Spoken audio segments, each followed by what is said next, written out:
მშვიდობის ახალ ჩემი დღეს დაიწყო. გახდეთ 8 საათზე. როგორც გუში ბრჩხები დავიჭერი. დავიხსენი.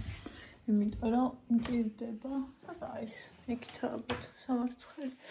მჭირდება წერა და ხას მიშლით და წუხელ დავიხსენ. დავწევი და დავიხსენი. აჰა, სადა სამარცხელი აქ არის დავიჭერო. Akad soğanları.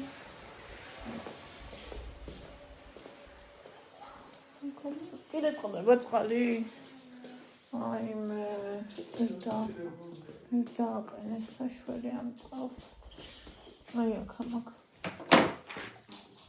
Turme.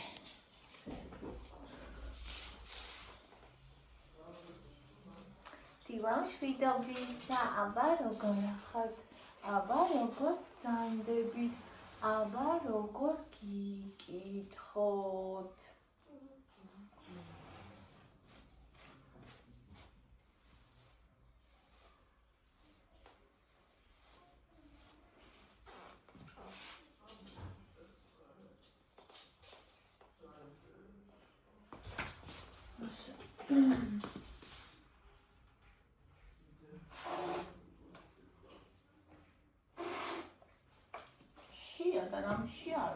ჩემს სამფლში დავტენე.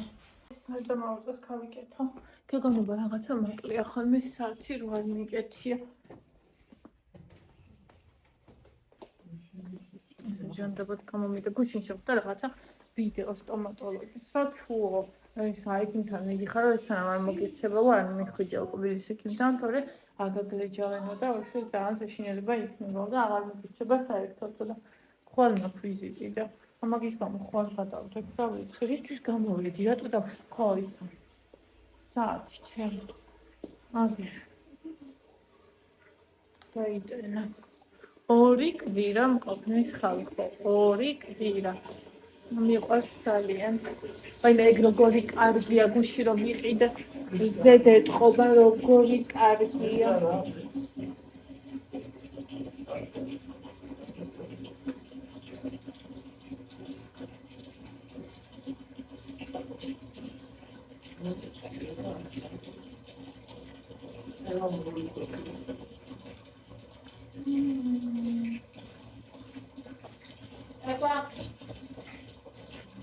ამდგომარო ახლოვდება ხალხომ ბოდიში ამაზე ამარა ყდება რა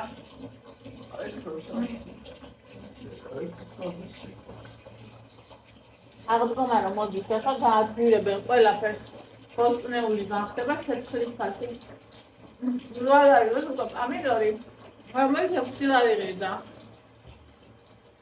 აღარ 15 ლარი გახდება Ага.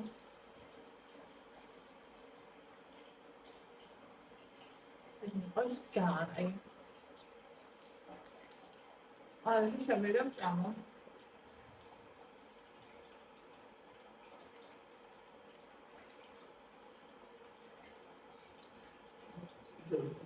Mesela planeri mi var şimdi? Ну, planeri ra. Pinzi da. Niafoli proxaltot Petrushka, es Petrushka. Sum oxraxushi. Niaxuya. Niafoli ციტა ყმესება. ადერთონი კერო გავაჩინე. 27 კილო ხომ მქონდა მომატებული და მაშინ რო ვიკრებდი, რაღაცა დიეტა იყო ბორჩის. ბორჩი ყო შემძულდა. რა ვიცი, 1 წლეული. ყველა გავიკეთებინა. მარტო კომბოსტო. Stapilo, კონჭი ახალი არ მახსოვს იყო თუ არა. პირდაპირ მოგიხაშა ესენი, აფერია მოგიშუშა, ზეთი არ უნდა დაგემატებინა. ძალიან ბევრი ოხრახუში უნდა გაიკეთებინა. ამიტომ შარდუნდენია და მარტო ეგ უნდა გეჭამა მთელი დღე, რა ვიცი, ამდენი ხანი აღარ მახსოვს. და ჯოხოგული მერეო და მე ხო ცუდად ვიყავ, საბუნებრივია დაბალკალორიულია ხა. საერთოდ კომბოსტა ისინი მოხარშო. 3 დღე გავწერი. მის მერე ბოლშიც მეძღებოდა ნიახუს დღემდე ვევჭა. Utino Tavio, I was in it.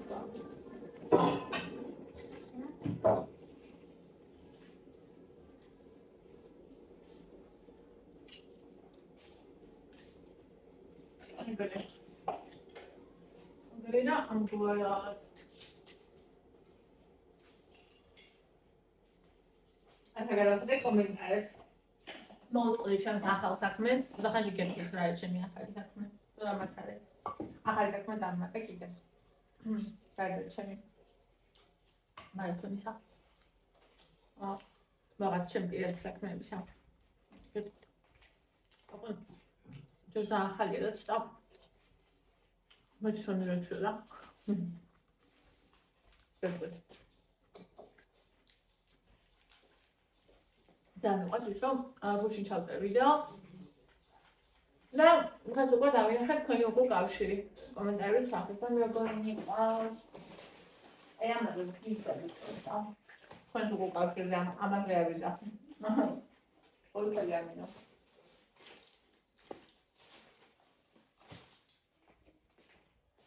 აი ამასავლე და ამასავლე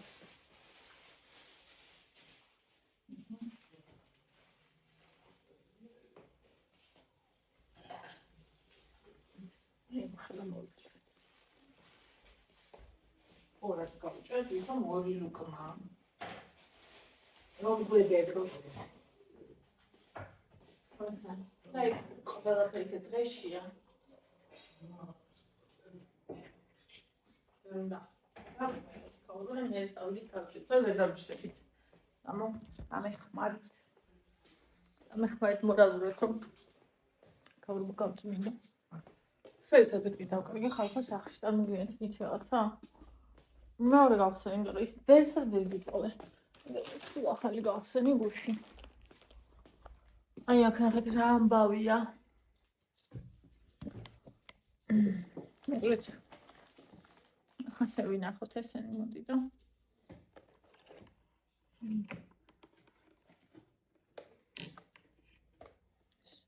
ძალიან კაი დამფას ხოთა შორს. იცით რას ვფიქრობ? ვფიქრობ რომ რაღაცა პატარას გავიკეთებ. ანუ რომელიც წერაში ახსენებს ხოლმე. ადრე დამოღებული მქონდა, ხელები რომ მქონდა. ისევ წერდი.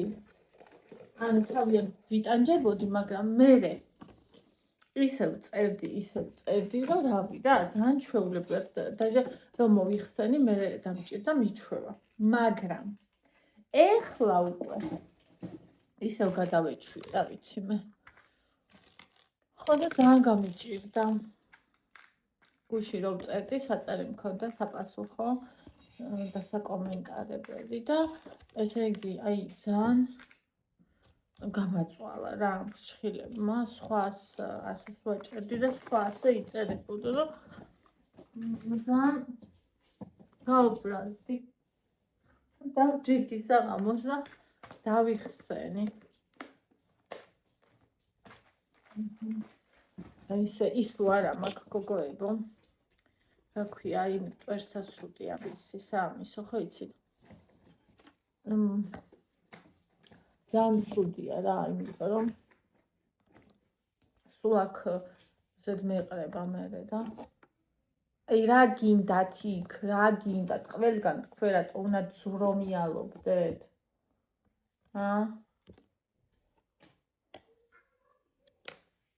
მითხარით ერთი. რატომ.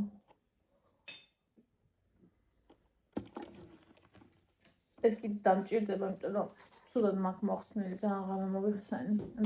მაგერთან აბა, რებს აკეთებ. წიგნი რატო ჩამომიგდე კატა? ოხ, მაიმუნო კატა, მაიმუნო. აჰა. რა კარგია. ვიცებით ახლა, იცით როგორ დამეხმარეთ? მარტო ამას საშუალოს ვერ დავაყენებდი. ეს ADHD-ის ის არის ხალხო. რომ არის რაღაცა რო გინდა გააკეთო და არის იმაში რო ხარ სტუპარს რო ეძახიან. აი, პარალიჩში რა. ფიქრობ რომ უნდა გააკეთო და რაც გეძნელება იმას არ აკეთებ და თან რო ფიქრობ რომ უნდა გააკეთო იტანჯები. და მე აკეთებ როგორღაც რამენაირად და მე ფიქრობ რომ აი მithunda. ანუ ამასე რატო? ამასე რატო გამომწვიდი საერთოდ რა ადვილი ყოფილა. შო. ახლა ისინი მოვიტანოთ შავალად. ეს ვაიმე რა კარგია. ავიდეთ, გავი.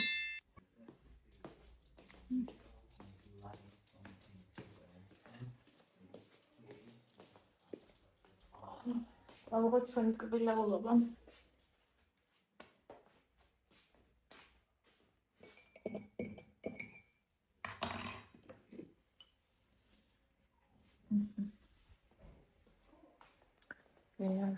ვიაროთ, ბევრი ვიყავთ. მანათქვანა სამყარო შემოვიყავთ. აბა მოვედი გოგოშკებო, ტკბილებო და ძვირფასებო. ესე იგი მოდი დღეს აბა გავცეთ პასუხი კითხვას, აღარ ვითვლი კალორიებს, ანუ აი ამ კითხვას უპასუხოთ. ესე იგი ეს ჩამოვკიდე და ამ სკამს შიგნით ვსგავ ხოლმე რომ კატა ვერ მიწუდეს და ანუ რო გავედი და მოვედი, აი ამაზე იყო ასული და იმას გლიჯავდა უკვე. აი ესეთი ველური კატუშა. მოკლედ. დამისვით კითხვა, შემჩნიეთ, ძალიან უცებ ამჩნევთ ხოლმე, ძალიან მეყვარს ეს, რომ უცებ ამჩნევთ ხოლმე ყველაფერს და ყველაფერი ესე თან გაინტერესებთ, ანუ ვისაც გაინტერესებთ დადებითად მაგას გულისხმობ და არა იმ ჭორიკნებს, ზოგიერთები რო არიან. და ძალიან მიხარია ხოლმე რომ ამჩნევთ ხოლმე მოკლედ ეგეთ რაღაცებს და მაგაზე მინდა ეხლა რომ ვისაუბროთ. რაღაცა სამაჯური მინდა რა გამეკეთებინე, მაგრამ არ ვიცი რა ჩემი სამაჯურები. კაი, მე მოვწევი. მოკლედ ხო, კალორიებს როგორც შეამჩნიეთ, აღარ ვითვლი. რატომ? როგორც გითხარით, მინდოდა 49 კილომდე დასვლა. 161 ვარ მე სიმაღლეში. შეგახსენეთ, ბერჯი მაქვს თქვამი და ვერ მაიცს, მაგრამ ზოგჯერ კაც თავის სახელი ავიწყდება და ჩემი სიმაღლე ვერ დაგავიწყოთ რა. ხო და გადავწყვიტე რომ ამ წონაზე გავჩერდე. 52-53 შევინარჩუნო. იმიტომ რომ მომწონს. იმიტომ რომ ვთვლი რომ მე უკვე ნამეტანი იქნება. ეხა, აი, რავი, კარგად ვარ მე მგონი. არც ძალიან იქით, არც ძალიან აქეთ, კარგად. მე რომ მინდოდა ეგრე. მომწონს უკვე. თან რეალში უყურებ ჩემ თავს კიდე მინდა, მაგრამ ვიდეოებზე რო უყურებ, ანუ სახე უკვე ისეთ ხელია და რაღაც, რომ რა ვიცი, მეტი აღარ მინდა. ეხა უბრალოდ მინდა რომ გადავიდე ინტუიციურ კვებაზე. ანუ ორგანიზმს ვუსმინო. ეს იქნება მაქსიმალურად გულწრფელი და მინდა თქვენს გულთან ახლოს მიტანოთ, იმიტომ რომ აი მოდი ბონჩკა, ვერ ხდება. ჩემთვის ძალიან მნიშვნელოვანია. მე ბევრჯერ ვცადე. იცით თქვენ ინტუიციური ჭამა. იმიტომ რომ ბავშვობიდან მე ვიყავი ინტუიციური მჭამელი და ინტუიციური მჭამელი ვიყავი, აი ესეთი გამხდარი ვიყავი ბუნებრივად და ერთ მომენტში საერთოდ წამდგენ არ მქონდა არც დიეტაზე და არც რაიმე სახლის ყვების არ ჭამაზე კი არა და რო რამე მეჭამა მაგას მეხოწებოდნენ სახში. და ჩემი პრობლემა რატომაც მეწონაში მიმატებდი, ერთი იყო ხოლმე ორსულობა, ეხაც მომატებული რო ვიყავი, ევას გამომოვიმატეთ, თორემ 55-57-ზე ვიყავი გაჩერებული ინტუიციურად. ანუ შორს გადავახვევ და მაგასაც გაგახსენებთ, ეგ შეიძლება ბევრს არ გახსოვდეთ. აი ნახე, მე 45 კილომდე დავედი. ეს იყო სადღაც 2014 წელს. ამის მერე უკვე 55 კილოზე დავედი. მე საერთოდ აღარ ვჭამდი.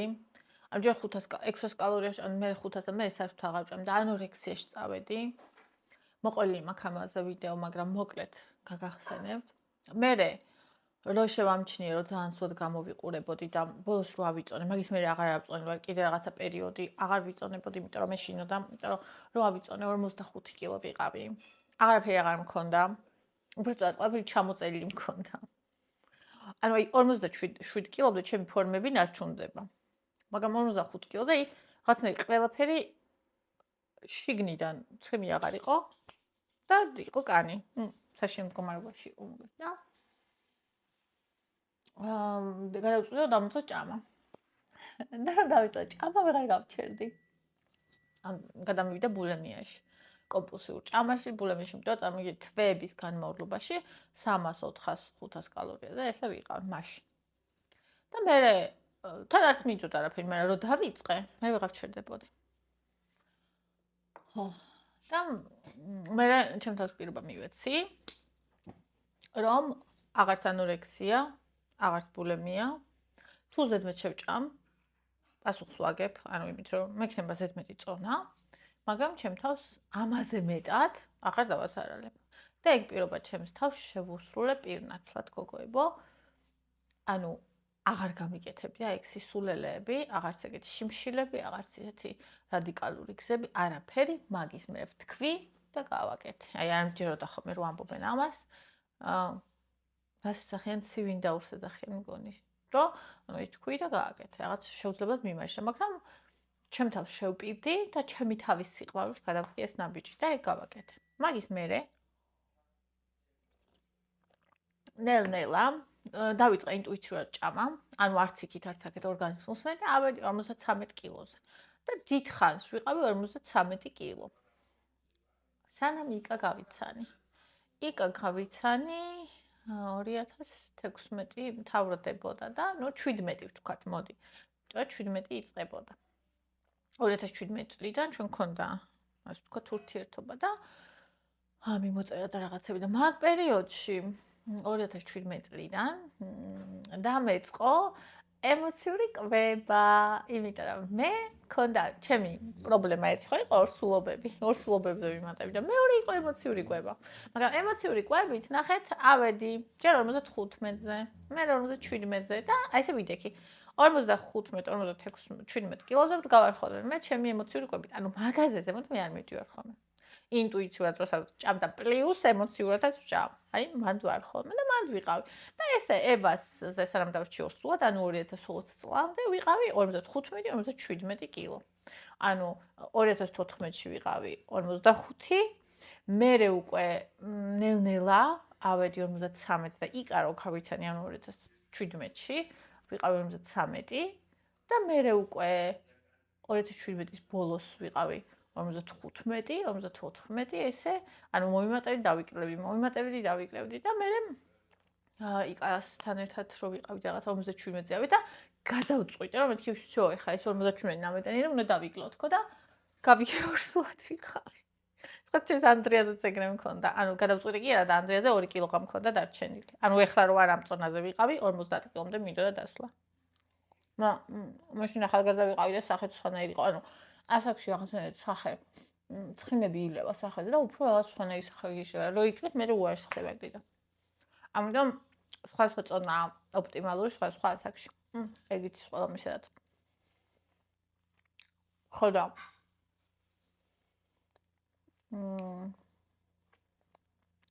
ჩემი პრობლემა იყო რომ ემოციური ჭამა. ანუ კალორიების დეფიციტი ჩემთვის არის ჯადოსნური გასაღები, რომელთაც შემიძლია ნებისმიერ დროს, ნებისმიერ წონა დავიკლო. ანუ ევარ რო გავაჩინე, ძალიან დიდხანს არ ვიყავი მორალურად მზად, მორალურ მზაობას აქვს ძალიან დიდი მნიშვნელობა. და როგორც კი დალაგდა გარშემო, ჩემს გარშემო ხალიში ჩადგა, სიტუაცია დალაგდა, მე თავი ადამიანად ვიგზნით, თან წარმოგიდგენთ თქვენ, მე ძალიან ცუდად ვარ ხოლმე ბავშვების მე, ანუ რო ვარჩენ ბავშვს, ხო ამბობენ რომ ვაიმე, ეს ორსულობა, ქალის ყველაზე ბედნიერი ხანა და ანუ მეც ეგეთი მოლოდინი მქონდა რა და ჩემი ყველა ორსულობას რა უჭირს. ნუ თორნიკეს და ანდრიას ძალიან ცუდად ვიყავი, იმიტომ რომ სულ მოშლის და პლაცენტის აცლის და სისხლდენის და იმის რისკები მქონდა ძალიან მეშინო და ძალიან გამიცია ცუდად ვიყავი, მაგ მხრივ ევაზე გამქონია. დიდი საშინელი ტოქსიკოზი და რაღაცაც არ მქონია. უბრალოდ ემოციები მქონდა ძალიან აწეული, მე ხო ისაც ძალიან ემოციური ადამიანი, ძალიან მაღალი ემოციები მქონდა ყოველ ჯერზე. და ევაზე სხვა შორის, ანუ თორნიკეს 27 მოვიმატე, ანდრიაზე 21 მოვიმატე და ევაზე 15 მოვიმატე მარტო, 15. ხო. და ისა ანუ რომ გავაჩენ ბავშვს შემდგომი პერიოდი მაგ ხოლმე ჯოჯოხეთური, იმიტომ რომ ჰორმონები ხო ამ დროს ყირაზე დგას, არც ერთხელ არ მithქვამს, რომ აი მშობიარობის შემდგომი დეპრესია მაქვს, იმიტომ რომ არა, არ მქონდა შეგრძნება დეპრესია მქონდა, მაგრამ ძალიან სულად ვიყავი. ანუ ალბათ მქონდა, მაგრამ კი არ მქონდა. შეიძლება მქონდა, მაგრამ მე მგონი ეხლა ვფიქრობ, რომ ეს ჩემი ADHD-ის გამოა. ანუ საერთოდ კვლევებით დადგენილია, რომ ქალებში რთული ADHD-ის ადგენა, იმიტომ რომ ძალიან ადვილად ნიღბავენ გოგოები. ანუ ბიჭი თუ მაგალითად ერთ ადგილას ვერ გააჩერებს და სულ აი ასეთია, ძალიან ჰიპერაქტიული, გოგოს ამის შენიღბა შეუძლია. და შეიძლება საერთოდ ვერ შეამჩნიოთ და ხშირად როდის იგებენ ხოლმე, რომ ადამიანს ADHD აქვს. ეს არის, როცა უშვილობის შემდეგ. ძალიან სულად რო ხარ. აი ძალიან თითქოს დეპრესიაც არ გმარს დაშინლად სულად. აი 3 წელი ადამიანი არ ვარ ხოლმე. აი მართლა გეფიცებით, ჩემი თავი თუ კი ოდესმე ყველაზე ცუდად მყოფი, ფიზიკურად, მორალურად, ჯანმრთელობა, ვიზუალ, ყველაფერი. ყველაზე ცუდი ჩემი თავი, აი რომ გახსენებაც რო არ მიყვარს, ვიყავი პირველი 3 წელი ყოველი ჩემი მშობიარობის შემდეგ. აი ძალიან ცუდად. და ეხლა ვიცი რომ ეს ADHD-ის გამოიყო, რომელიც ადრე არ ვიცოდი, მაგრამ მაშინ არ ვიცოდი. ხო და ანუ ეს პერიოდი მქონდა ევას მე 3 წელი და ანუ რამდენჯერმე ვთქვი რომ მოდი ახლა დავიწყებ კალორიებს, მაგრამ ანუ დავიწყე და მივხვდი რომ ვერა. და ანიბე თავი. საერთოდ ადამიანებს ეშინიათ ხოლმე, არ ვიცი დაკვირვები ხარ თუ არა. ეშინიათ ხოლმე რომ თქვენ რაღაცას გავაკეთებ და თქვენ სახალხოთ და სწორადაც ეშინიათ, იმიტომ რომ არის ადამიანების კატეგორია, რომელიც გამზადებულია, ასე ჩასაფრებული ზის, რომ რაღაც არ გამოგივიდეს.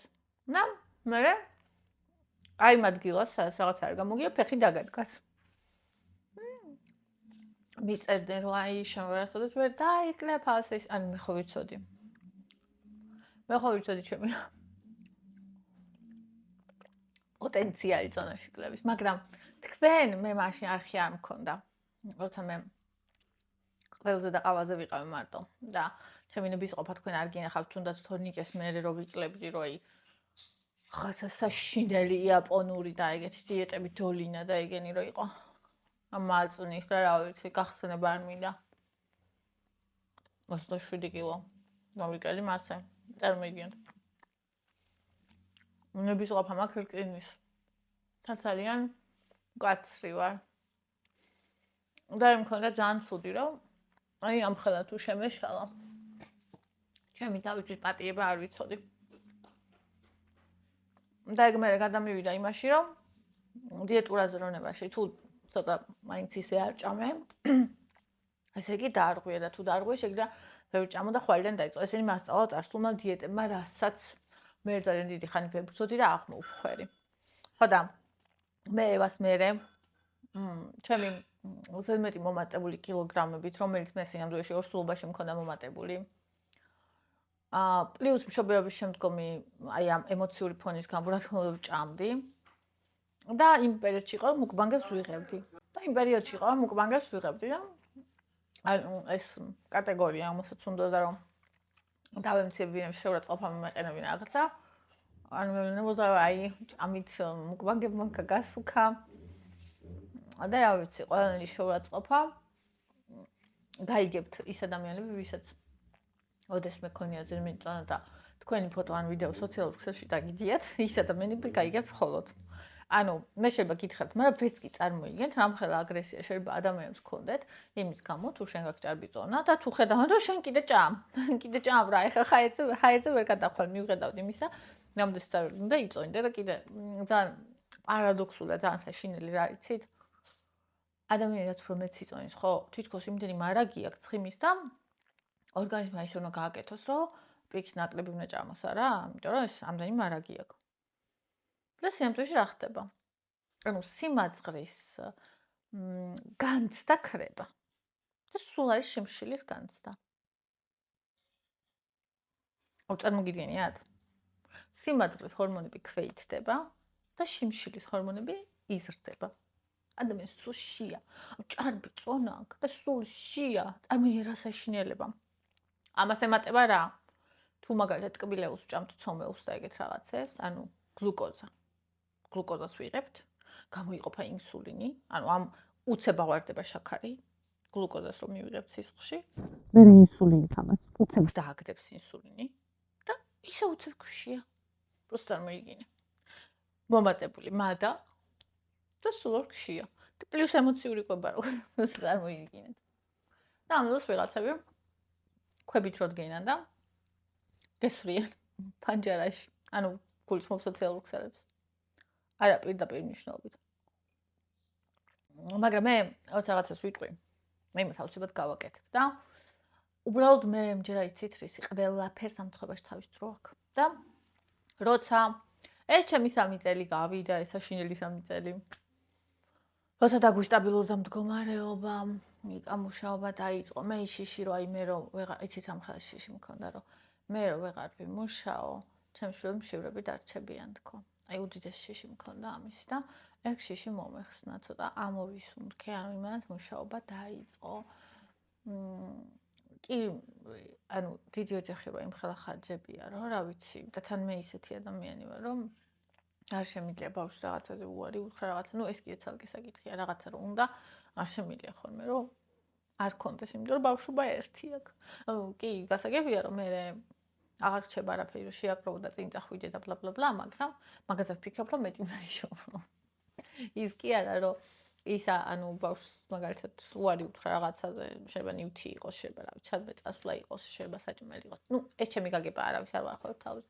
იმიტომ რომ ბავშვობა ერთია და ირო იხსენებენ ხოლმე რომ აი ბავშვობაში ეს ძალიან მენატრებოდა და რაღაცა გული მიკვდება ხოლმე და თან მე რამდენიც არ უნდა გქონდეს არ ანუ აი კაცი ამბობდა რომ მყავსო 70 მანქანა. ბიზნესმენი იყო, მყავსო 70 მანქანა და მაინც ის ბიჭი ვარ, რომელსაც ბავშვობაში ველოსიპედი არ ყავდა. ანუ ვერ ამოივსუხდებით ეგ დანაკლისი, ვერასოდეს ვერაფრით და ასევე ხა ნახე ერთი ქალი TikTok-ზე ძალიან გემრიელად ჭამს და ძალიან, აი არ ვიცი რამდენი სიწონა. ძალიან დიდი წონა. აი ძალიან. უკრაინელია და ეგ ყვება რომ ბავშვობაში საჭმელი არ ქონდაო. ანუ ტანსაცმელს ყიდულობდნენო, ლამაზი ბლოკნოტები მქონდაო, კალმები მქონდაო, ჩანთა მქონდაო და ანუ და ჩემი ფულს უზოგადო ხმე საჭმელზე რა და საჭმელი არ ქონდაო და აი რომ ნახოთ ჩემი მაცი ბარიო. ან რო ნახოთ როგორ პანიკა მეწყება იმის წარმოდგენა რომ შეიძლება საჭმელი არ იყოსო. და ანუ ისეც აი ჭამს, იმიტომ რომ ანუ ეს შეგრძნება რომ აქვს, არ ქონდა და აქვს. ხვდებით აი ეს დანაკლისი, რამდენიც ანუ არ უშველის ჭამა რეალურად.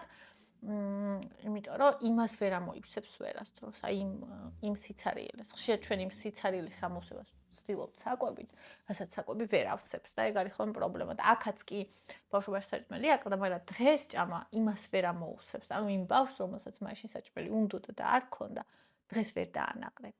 დღეს ის შეგიძლია სიყვარულით დაანაყრო. ხო?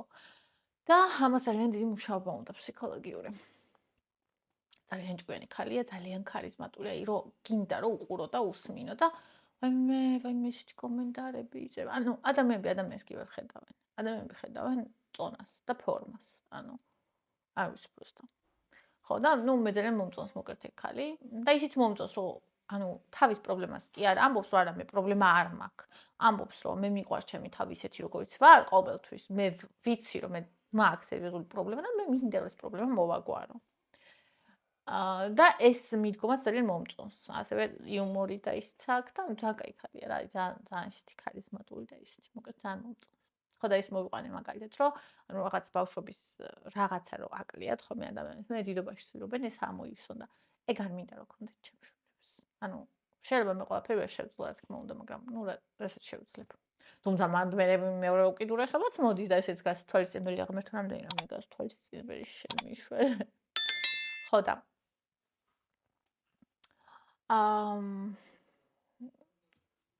და მე დავიწყე როგორც გითხარით, დაკლება დავიკელი. ორ ზახოდაც დავიკელი, ასე ვთქვათ, ჯერ 70-დან დავიკელი 63-მდე კალორიული დეფიციტით დავიწყე 26 მაისს, ძალიან კარგად მახსოვს. ივლისის ჩათვლით მგონი დავიკელი. და მერე წავედი ზღვაზე ერთი თვე, იქ ინტუიტიურად ვითვლიდი, ანუ ივლისი, მე აგვისტო, სექტემბერიც 3 თვეც ეგრე ვიყავი და დავიკელი 57 კილომდე ინტუიციურად 6 კილო დავიკელი ინტუიციურად მაშინ. თუ 4 კილო, თუ 6 კილო. 63-დან 57-მდე ეგრე მახსოვს. იმედია არ ვცდები ხო? ხო და მოკლედ მე მათ გავჩერდი. მე მათ ვიყავი, ესე იგი გაჩერებული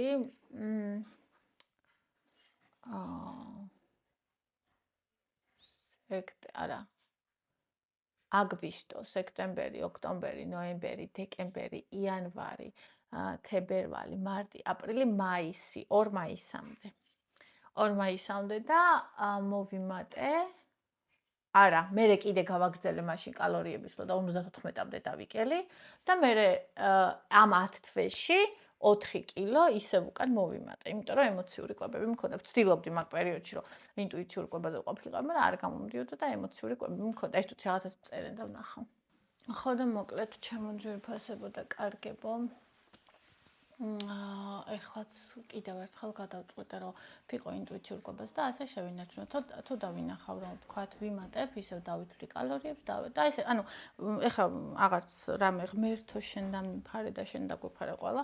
რამე ისეც არ გეგმავართ ორსულობას არც არაფერს, ოღონდ ჯანმრთელად ვიყო, კარგად ვიყო და ყველანი კარგად ვიყოთ და ამიტომ შევინარჩუნებ, თუ ვნახავ, რომ ვიმატებ კალორიები აგერ არის, თუ არა და ასე, მე მჯერა ჩემი თავის, რომ მაგალითად დღეს გაცილებით გაცნობიერებული ვარ და გაცილებით მეტად ჩემი უდიდესი გრძნობების სპექტრის განცდა, ვიდრე ოდესმე შემეძლო. შესაბამისად, ემოციური კვების შველა ეგ არის. ძალიან ხშირად ადამიანებს გონიათ, რომ რაღაცა ისეთი მომენტია რა, რომ ჭამას შეზღუდავენ და ეს უშველით. თუ მაგალითად პრობლემა სხვა რაღაცა არის და უფრო ღრმა არის, მარტო ჭამა, და მარტო დიეტა ვერ უშველის. როგორც კი მორჩები, უკან დაგიბრუნდება და მე მთელი ხნის განმავლობაში ვმუშაობდი ფსიქოლოგიაზეც, ჩემსაზე და ამიტომ ეს გზა რო ვიცი სხვა გოგოებსაც, იმიტომ მინდა რომ დავეხმარო და ვეხმარები და ესაა ჩემი საქმე. ეს ერთეულებისაა. ის ადამიანი ამისთვის მზად უნდა იყოს და როცა ჩვენი შეხვედრა ხდება, იქ სასწაულები ხდება, როგორც ჩემს მარათონში ხდება. შესაბამისად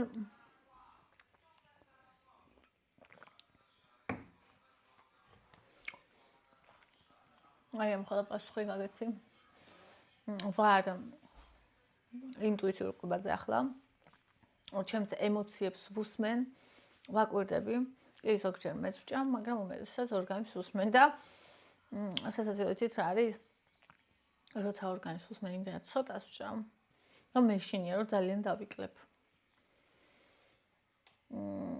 ჯერჯერობით ისინი მშველის, რომ ემოციურად, თქვათ მაგალითად, მაგ რაღაცა დღეს ემოციური კვება. ეს მშველის იმას, რომ ძალიან არ გავმინუსდე რა, ხო ხტებით, თორე მე რომ მხოლოდ, ფაქტიურად არ მშვიდება. და ისე მალე ვნაყარდები, რომ რა ვიცი, ჩემი თავი მახსენდება ხოლმე ბავშვობაში. ჩემ ორგანიზმს არ ვიცი, მე მგონი საჭმელი არ სჭირდება. ღმერთო დამიფარე, როგორ არა. ცოტა სჭირდება, მინიატურა ვარ. ხო და მოკლედ ასე.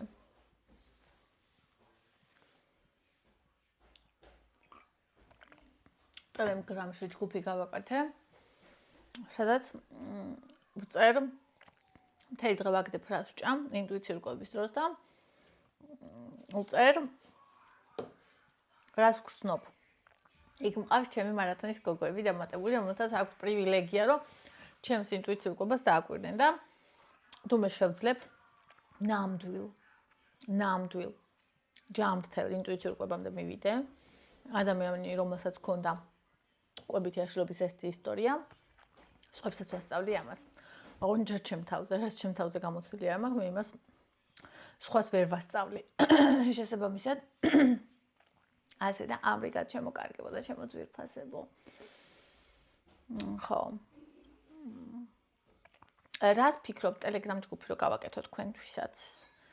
და რაღაცა სიმბოლური ფასი რო იყოს თვეში გადასახდელი, სადაც ერთად ვიჭუქჭუკებთ, ერთად ვილაპარაკებთ და ერთმანეთს ჩვენ დღეს გაუზიარებთ ხოლმე, თვეში მაგალითად 20 ლარი. აი რამდენი ადამიანი იქნებით თანახმარო, ჩემთან ერთად მთელი დღე ასე ვთქვათ გაატაროთ, ვიჩათავოთ ხოლმე და ჩვენი ამბები ერთმანეთს გავუზიაროთ და აი ამ ფასიან გოგოების კლუბში რო გავაკეთო. აქ მე ვაზიარებ ხოლმე იმას, რაც გრძნობ, იმას, რაც ვფიქრობ, აი ის ცოდნები აქ, რასაც უფასოდ ყოველთვის ვაზიარებდი ხოლმე. აი ჩემი ყოველდღიური დაკვირვებები, ჩემი ყოველდღიური აი ის ცხოვრებაზე, პოზიტივზე, ანუ არა მარტო წონაზე, ანუ იმხელა რაღაცები ხდება ჩვენთან.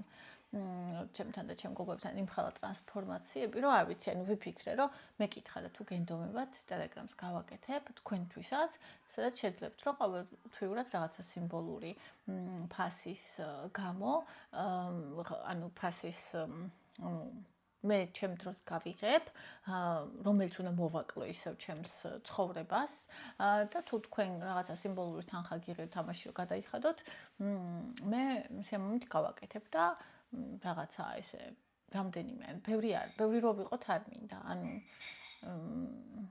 ხო ხტებით მოკლედ. აბა დამიწერეთ რას ფიქრობთ ამასთან დაკავშირებით.